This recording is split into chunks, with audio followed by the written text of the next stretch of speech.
One day you're going to have to eat the pussy. No, but he taught me how to eat a butthole.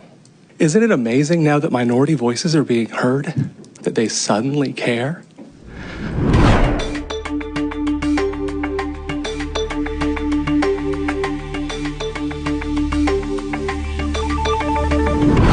There's a rape of a 10-year-old girl, graphic, in this book. It's heartbreaking.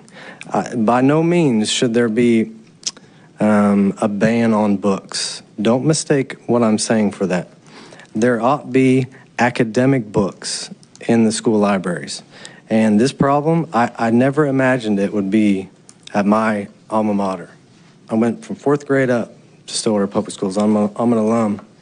And we have books after book after book after book. This is at the junior high. This book contains sexually explicit assault and battery. I hesitate to read it. I don't feel comfortable reading it to adults. 13-year-olds can check this book out. And you guys have bought it for them and provided it for them. And it needs to be corrected ASAP. Are you going to eat her pussy? Yeah, Earl, I'm going to eat her pussy. Do you even know how to eat pussy? No, not really. Papa Gaines never sat you down and said, son, one day you're going to have to eat the pussy. No, but he taught me how to eat a butthole. Yep, I would teach you some pussy eating technique, but it's a little complicated. Son, I don't have time for that. I got 20 pussies over here I need to eat. Is that right? I'm on a pussy deadline. It goes on and on and on and on and on and on. There are 79 fucks in this book. 79. 51 shits, 11 dicks, 15 pussies, and 9 goddams, and the list goes on. And you guys need to fix it. This is just not appropriate. To me, it's like if you had a section of pornography, video pornography for kids to check out. Get back to really teaching our children how to read well, how to speak well, learn science, learn correct history. Books that are recommended for the age range that are well reviewed by professionals or award-winning must remain available for our children. A character taking an action does not mean that we endorse said action. It means that sometimes people take those actions.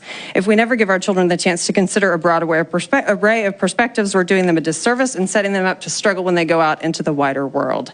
And since books that face challenges are often books that offer diverse perspectives, choosing not to add those voices to our classrooms can perpetuate existing inequities.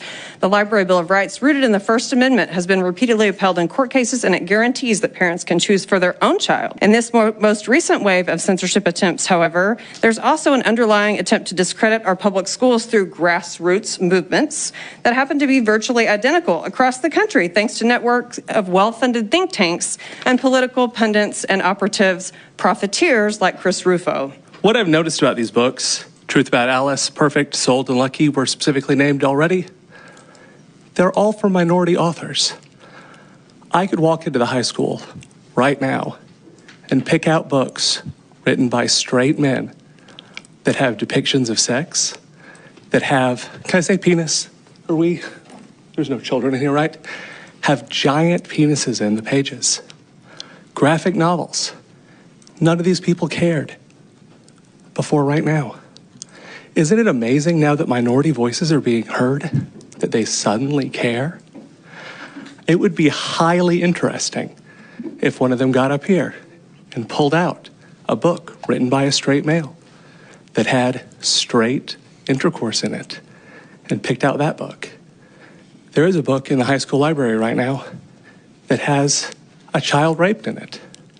There is a book in the high school library that has children having sex in it. They will not mention these books. All straight relationships.